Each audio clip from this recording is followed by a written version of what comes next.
often it might be coming from this Western science model, might be done remotely, and one role could be that you convey that information, maybe try to even change the cosmology sometimes, or change the local views.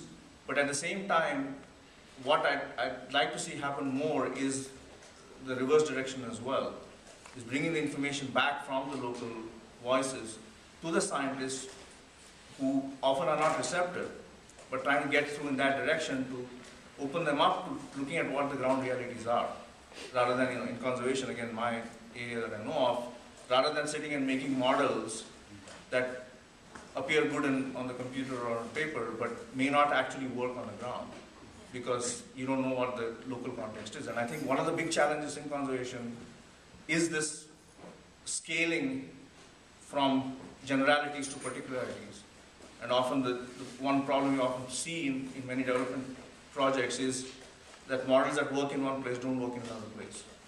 And I think that often is because we ignore what the local realities are. Yeah. So I'll get a chance to work in Tanzania soon, so I'm interested in that perspective. And I plan on sharing my research like I always do. But what I've been fascinated by is that officially we don't know anything about the natural history of the animal I'm working with.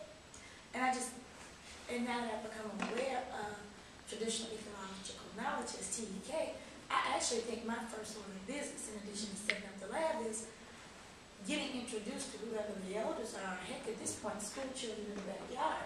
Because I have a hard time believing that a rat that is this big and ubiquitous across the entire sub-Saharan continent, African pouch rats, nobody knows anything about them. Well, it's kind of like, surely, even TEK at this point would give me a starting ground of when to check my traps. I mean, no one can officially there is nothing official to give me an idea of what to expect with these guys. And I think it's ridiculous that in this day and age we still use phrases like, we don't know any natural history. Well, really? Can I reply to that, if you don't mind? My apologies, because we actually do. You've actually touched on a problem within the science world and in this Western science world, not with the developing nation. It's our problem, it's not theirs. Yes, Yeah. and that is the linguists and the anthropologists quite often have exactly the information you're talking about, because they do ethnolinguistics, they do ethnoanthropology, they do ethnobotany. They have exactly the information that you're talking about on the particular animals, including the pouch rats. Only a hell of a lot of the other branches of science haven't got a clue that the linguists or the anthropologists have that. If you think about, for many indigenous cultures, they have an oral history tradition.